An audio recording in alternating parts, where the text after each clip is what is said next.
ಓಂ ಶ್ರೀ ಮೋಹಿನ್ಯೈ ನಮೋ ನಮಃ. ಮೋಹಿನಿ ರೂಪಧಾರಿಣ್ಯೈ ನಮಃ. ಇಂದು ಸಾಮಾನ್ಯವಾದಂತಹ ಏಕಾದಶಿ ಅಲ್ಲ, ವಿಷ್ಣುವಿನ ಮೋಹಿನಿ ರೂಪಕ್ಕೆ ಸಂಬಂಧಿಸಿದಂತಹ ಮಹತ್ವವಾದ ಏಕಾದಶಿ. ಎಂತಹ ಪಾಪಾತ್ಮವಿದ್ದರೂ ಕೂಡ ಭಕ್ತಿಯಿಂದ ಆರಾಧನೆ ಮಾಡಿದಲ್ಲಿ ಸದ್ಗತಿಯನ್ನು ದೊರಕಿಸಿಕೊಡುವಂತಹ ಮಹತ್ವಪೂರ್ಣವಾದಂತಹ ಈ ಏಕಾದಶಿಯ ದಿನದಂದು ಮೋಹಿನಿ ಏಕಾದಶಿಯ ಪರಮೋಚ್ಚ ಮಂತ್ರವನ್ನು ಪಠಿಸೋಣ. ಈ ಮಂತ್ರವನ್ನು ಕೇಳೋದ್ರಿಂದ, ಹೇಳೋದ್ರಿಂದ, ಧ್ಯಾನಿಸೋದ್ರಿಂದ ಮಹಾವಿಷ್ಣುವಿನ ಸಂಪೂರ್ಣ ಅನುಗ್ರಹ ದೊರೆಯುತ್ತೆ. ಎಲ್ಲ ಕಷ್ಟ ಕಾರ್ಪಣ್ಯಗಳು ದೂರವಾಗುತ್ತೆ ಅಂತ ನಂಬಿಕೆ ಇದೆ. ಅಂತಹ ವಿಶೇಷವಾದಂತಹ ಮೋಹಿನಿ ಏಕಾದಶಿಯ ಮೋಹಿನಿ ರೂಪಕ್ಕೆ ಸಂಬಂಧಿಸಿದ ಮಂತ್ರದ 108 ಬಾರಿ ಪಠಣವನ್ನು ಈ ವಿಡಿಯೋದಲ್ಲಿ ಮಾಡೋಣ. ತಡ ಮಾಡದೆ ವಿಡಿಯೋನ ಶುರು ಮಾಡೋಣ. ವಿಡಿಯೋನ ಸ್ಕಿಪ್ ಮಾಡದೆ ಪೂರ್ತಿಯಾಗಿ ಆಲಿಸಿ. ಹಾಗೂ ನಮ್ಮ ಚಾನಲ್ನ ಸಬ್ಸ್ಕ್ರೈಬ್ ಮಾಡದೆ ನೋಡ್ತೀರಾ ಅಂದರೆ ದಯವಿಟ್ಟು ಸಬ್ಸ್ಕ್ರೈಬ್ ಮಾಡಿಕೊಂಡು ನನ್ನ ಮುಂದಿನ ವಿಡಿಯೋಗಳಿಗಾಗಿ ನಿರೀಕ್ಷಿಸಿ. ಓಂ ಶ್ರೀ ಮೋಹಿನ್ಯೈ ನಮೋ ನಮಃ. ಮೋಹಿನಿ ರೂಪಧಾರಿಣ್ಯೈ ನಮಃ. ಓಂ ಶ್ರೀ ಮೋಹಿನ್ಯೈ ನಮೋ ನಮಃ. ಮೋಹಿನಿ ರೂಪಧಾರಿಣ್ಯೈ ನಮಃ. ಓಂ ಶ್ರೀ ಮೋಹಿನ್ಯೈ ನಮೋ ನಮಃ. ಮೋಹಿನಿ ರೂಪಧಾರಿಣ್ಯೈ ನಮಃ. ಓಂ ಶ್ರೀ ಮೋಹಿನ್ಯೈ ನಮೋ ನಮಃ. ಮೋಹಿನಿ ರೂಪಧಾರಿಣ್ಯೈ ನಮಃ. ಓಂ ಶ್ರೀ ಮೋಹಿನ್ಯೈ ನಮೋ ನಮಃ.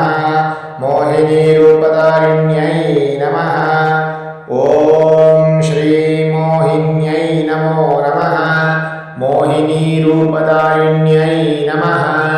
ಓಂ ಶ್ರೀ ಮೋಹಿನ್ಯೈ ನಮೋ ನಮಃ. ಮೋಹಿನಿ ರೂಪಧಾರಿಣ್ಯೈ ನಮಃ.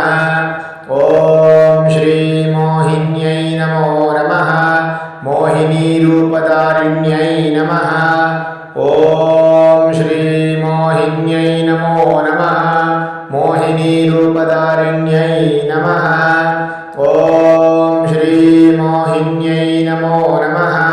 ಮೋಹಿನಿ ರೂಪಧಾರಿಣ್ಯೈ ನಮಃ. ಓಂ ಶ್ರೀ ಮೋಹಿನ್ಯೈ ನಮೋ ನಮಃ. ಮೋಹಿನಿ ರೂಪಧಾರಿಣ್ಯೈ ನಮಃ. ಓಂ ಶ್ರೀ ಮೋಹಿನ್ಯೈ ನಮೋ ನಮಃ. ಮೋಹಿನಿ ರೂಪಧಾರಿಣ್ಯೈ ನಮಃ. ಓಂ ಶ್ರೀ ಮೋಹಿನ್ಯೈ ನಮೋ ನಮಃ. ಮೋಹಿನಿ ರೂಪಧಾರಿಣ್ಯೈ ನಮಃ. ಓಂ ಶ್ರೀ ಮೋಹಿನ್ಯೈ ನಮೋ ನಮಃ. ಮೋಹಿನಿ ರೂಪಧಾರಿಣ್ಯೈ ನಮಃ. ಓಂ ಶ್ರೀ ಮೋಹಿನ್ಯೈ ನಮೋ ನಮಃ. ಮೋಹಿನಿ ರೂಪಧಾರಿಣ್ಯೈ ನಮಃ. ಓಂ ಶ್ರೀ ಮೋಹಿನ್ಯೈ ನಮೋ ನಮಃ. ಮೋಹಿನಿ ರೂಪಧಾರಿಣ್ಯೈ ನಮಃ. ಓಂ ಶ್ರೀ ಮೋಹಿನ್ಯೈ ನಮೋ ನಮಃ. ಮೋಹಿನಿ ರೂಪಧಾರಿಣ್ಯೈ ನಮಃ. ಓಂ ಶ್ರೀ ಮೋಹಿನ್ಯೈ ನಮೋ ನಮಃ. ಮೋಹಿನಿ ರೂಪಧಾರಿಣ್ಯೈ ನಮಃ. ಓಂ ಶ್ರೀ ಮೋಹಿನ್ಯೈ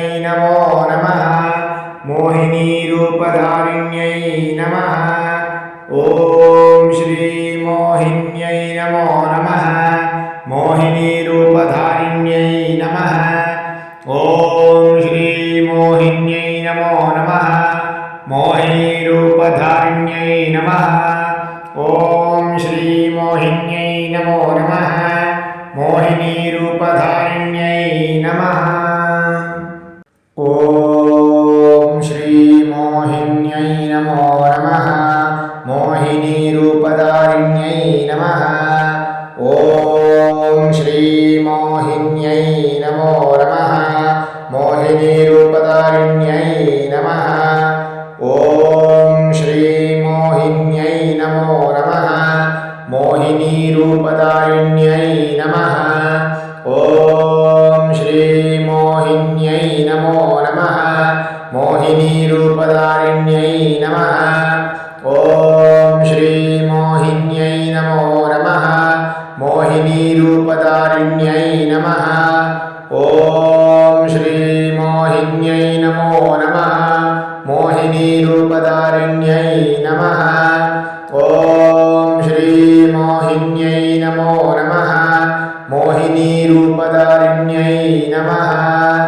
ಓಂ ಶ್ರೀ ಮೋಹಿನ್ಯೈ ನಮೋ ನಮಃ ಮೋಹಿನಿ ರೂಪಧಾರಿಣ್ಯೈ ನಮಃ ಓಂ ಶ್ರೀ ಮೋಹಿನ್ಯೈ ನಮೋ ನಮಃ ಮೋಹಿನಿ ರೂಪಧಾರಿಣ್ಯೈ ನಮಃ ಓಂ ಶ್ರೀ ಮೋಹಿನ್ಯೈ ನಮೋ ನಮಃ ಮೋಹಿನಿ ರೂಪಧಾರಿಣ್ಯೈ ನಮಃ ಓಂ ಶ್ರೀ ಮೋಹಿನ್ಯೈ ನಮೋ ನಮಃ ಮೋಹಿನಿ ರೂಪಧಾರಿಣ್ಯೈ ನಮಃ ಓಂ ಶ್ರೀ ಮೋಹಿನ್ಯೈ ನಮೋ ನಮಃ ಮೋಹಿನಿ ರೂಪಧಾರಿಣ್ಯೈ ನಮಃ ಓಂ ಶ್ರೀ ಮೋಹಿನ್ಯೈ ನಮೋ ನಮಃ ಮೋಹಿನಿ ರೂಪಧಾರಿಣ್ಯೈ ನಮಃ ಓಂ ಶ್ರೀ ಮೋಹಿನ್ಯೈ ನಮೋ ನಮಃ ಮೋಹಿನಿ ರೂಪಧಾರಿಣ್ಯೈ ನಮಃ ಓಂ ಶ್ರೀ ಮೋಹಿನ್ಯೈ ನಮೋ ನಮಃ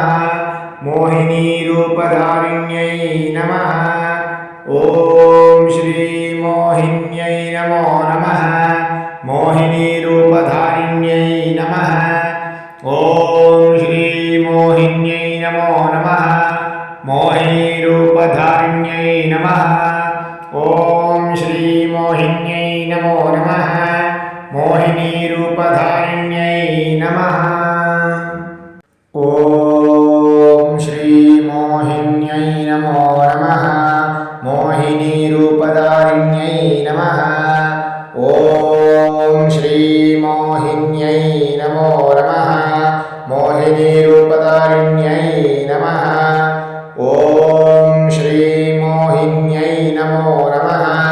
ಮೋಹಿನಿ ರೂಪಧಾರಿಣ್ಯೈ ನಮಃ ಓಂ ಶ್ರೀ ಮೋಹಿನ್ಯೈ ನಮೋ ನಮಃ ಮೋಹಿನಿ ರೂಪಧಾರಿಣ್ಯೈ ನಮಃ ಓಂ ಶ್ರೀ ಮೋಹಿನ್ಯೈ ನಮೋ ನಮಃ ಮೋಹಿನಿ ರೂಪಧಾರಿಣ್ಯೈ ನಮಃ ಓಂ ಶ್ರೀ ಮೋಹಿನ್ಯೈ ನಮೋ ನಮಃ ಮೋಹಿನಿ ರೂಪಧಾರಿಣ್ಯೈ ನಮಃ ಓಂ ಶ್ರೀ ಮೋಹಿನ್ಯೈ ನಮೋ ನಮಃ ಮೋಹಿನಿ ರೂಪಧಾರಿಣ್ಯೈ ನಮಃ ಓಂ ಶ್ರೀ ಮೋಹಿನ್ಯೈ ನಮೋ ನಮಃ ಮೋಹಿನಿ ರೂಪಧಾರಿಣ್ಯೈ ನಮಃ ಓಂ ಶ್ರೀ ಮೋಹಿನ್ಯೈ ನಮೋ ನಮಃ ಮೋಹಿನಿ ರೂಪಧಾರಿಣ್ಯೈ ನಮಃ ಓಂ ಶ್ರೀ ಮೋಹಿನ್ಯೈ ನಮೋ ನಮಃ ಮೋಹಿನಿ ರೂಪಧಾರಿಣ್ಯೈ ನಮಃ ಓಂ ಶ್ರೀ ಮೋಹಿನ್ಯೈ ನಮೋ ನಮಃ ಮೋಹಿನಿ ರೂಪಧಾರಿಣ್ಯೈ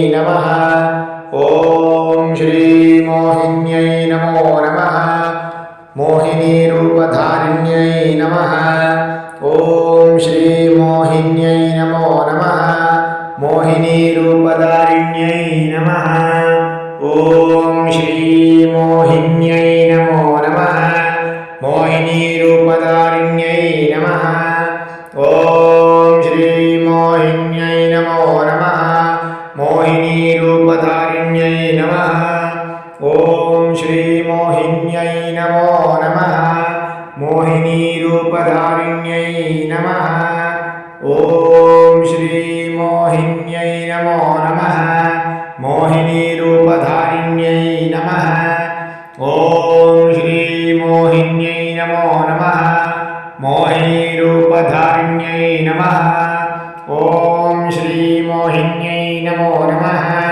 ಮೋಹಿನಿ ರೂಪಧಾರಿಣ್ಯೈ ನಮಃ ಓಂ ಶ್ರೀ ಮೋಹಿನ್ಯೈ ನಮೋ ನಮಃ ಮೋಹಿನಿ ರೂಪಧಾರಿಣ್ಯೈ ನಮಃ ಓಂ ಶ್ರೀ ಮೋಹಿನ್ಯೈ ನಮೋ ನಮಃ ಮೋಹಿನಿ ರೂಪಧಾರಿಣ್ಯೈ ನಮಃ ಓಂ ಶ್ರೀ ಮೋಹಿನ್ಯೈ ನಮೋ ನಮಃ ಮೋಹಿನಿ ರೂಪಧಾರಿಣ್ಯೈ ನಮಃ ಓಂ ಶ್ರೀ ಮೋಹಿನ್ಯೈ ನಮೋ ನಮಃ ಮೋಹಿನಿ ರೂಪಧಾರಿಣ್ಯೈ ನಮಃ ಓಂ ಶ್ರೀ ಮೋಹಿನ್ಯೈ ನಮೋ ನಮಃ ಮೋಹಿನಿ ರೂಪಧಾರಿಣ್ಯೈ ನಮಃ ಓಂ ಶ್ರೀ ಮೋಹಿನ್ಯೈ ನಮೋ ನಮಃ ಮೋಹಿನಿ ರೂಪಧಾರಿಣ್ಯೈ ನಮಃ ಓಂ ಶ್ರೀ ಮೋಹಿನ್ಯೈ ನಮೋ ನಮಃ ಮೋಹಿನಿ ರೂಪಧಾರಿಣ್ಯೈ ನಮಃ ಓಂ ಶ್ರೀ ಮೋಹಿನ್ಯೈ ನಮೋ नमः मोहिनीरूपधारिण्यै नमः ॐ श्रीमोहिन्यै नमो नमः मोहिनीरूपधारिण्यै नमः ॐ श्रीमोहिन्यै नमो नमः मोहिनीरूपधारिण्यै नमः ॐ श्रीमोहिन्यै नमो नमः मोहिनीरूपधारिण्यै नमः ॐ श्रीमोहिन्यै नमो नमः मोहिनीरूपधारिण्यै नमः ॐ श्रीमोहिन्यै नमो नमः मोहिनीरूपधारिण्यै नमः ॐ श्रीमोहिन्यै नमो नमः मोहिनीरूपधारिण्यै नमः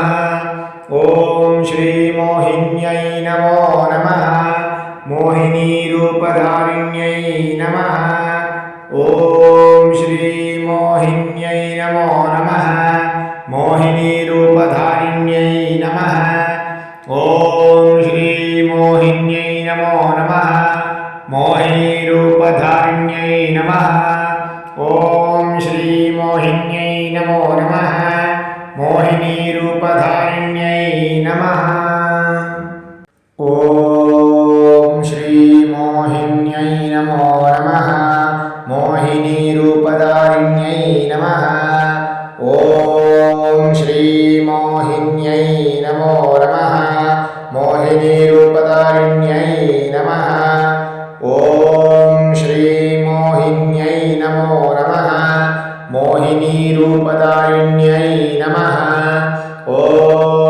श्रीमोहिन्यै नमो नमः मोहिनीरूपधारिण्यै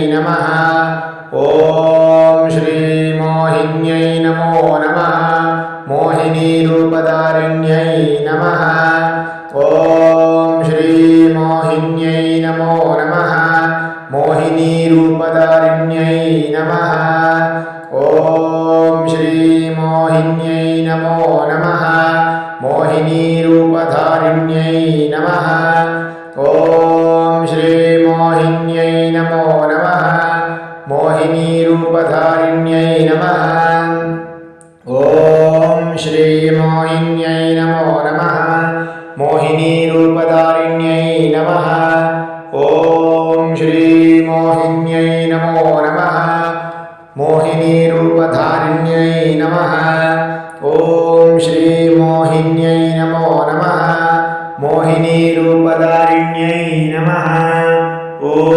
श्रीमोहिन्यै नमो नमः मोहिनीरूपधारिण्यै नमः ॐ श्रीमोहिन्यै नमो नमः मोहिनीरूपधारिण्यै नमः ॐ श्रीमोहिन्यै नमो नमः मोहिनीरूपधारिण्यै नमः ॐ श्रीमोहिन्यै नमो नमः मोहिनीरूपधारिण्यै नमः ॐ श्रीमोहिन्यै नमो नमः मोहिनीरूपधारिण्यै नमः ॐ श्रीमोहिन्यै नमो नमः मोहिनीरूपधारिण्यै नमः ॐ श्रीमोहिन्यै नमो नमः मोहिनीरूपधारिण्यै नमः ॐ श्रीमोहिन्यै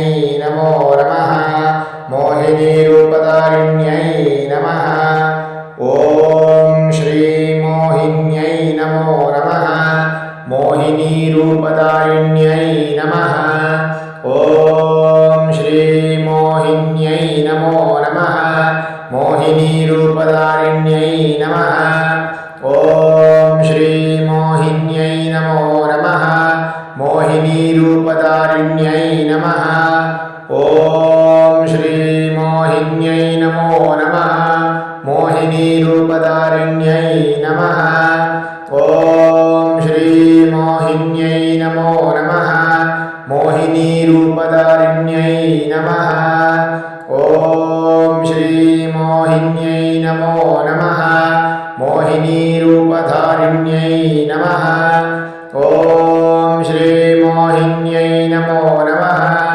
ಮೋಹಿನಿ ರೂಪಧಾರಿಣ್ಯೈ ನಮಃ ಓಂ ಶ್ರೀ ಮೋಹಿನ್ಯೈ ನಮೋ ನಮಃ ಮೋಹಿನಿ ರೂಪಧಾರಿಣ್ಯೈ ನಮಃ ಓಂ ಶ್ರೀ ಮೋಹಿನ್ಯೈ ನಮೋ ನಮಃ ಮೋಹಿನಿ ರೂಪಧಾರಿಣ್ಯೈ ನಮಃ ಓಂ ಶ್ರೀ ಮೋಹಿನ್ಯೈ ನಮೋ ನಮಃ ಮೋಹಿನಿ ರೂಪಧಾರಿಣ್ಯೈ ನಮಃ ಓಂ ಶ್ರೀ ಮೋಹಿನ್ಯೈ ನಮೋ ನಮಃ ಮೋಹಿನಿ ರೂಪಧಾರಿಣ್ಯೈ ನಮಃ ಓಂ ಶ್ರೀ ಮೋಹಿನ್ಯೈ ನಮೋ ನಮಃ ಮೋಹಿನಿ ರೂಪಧಾರಿಣ್ಯೈ ನಮಃ ಓಂ ಶ್ರೀ ಮೋಹಿನ್ಯೈ ನಮೋ ನಮಃ ಮೋಹಿನಿ ರೂಪಧಾರಿಣ್ಯೈ ನಮಃ ಓಂ ಶ್ರೀ ಮೋಹಿನ್ಯೈ ನಮೋ ನಮಃ ಮೋಹಿನಿ ರೂಪಧಾರಿಣ್ಯೈ ನಮಃ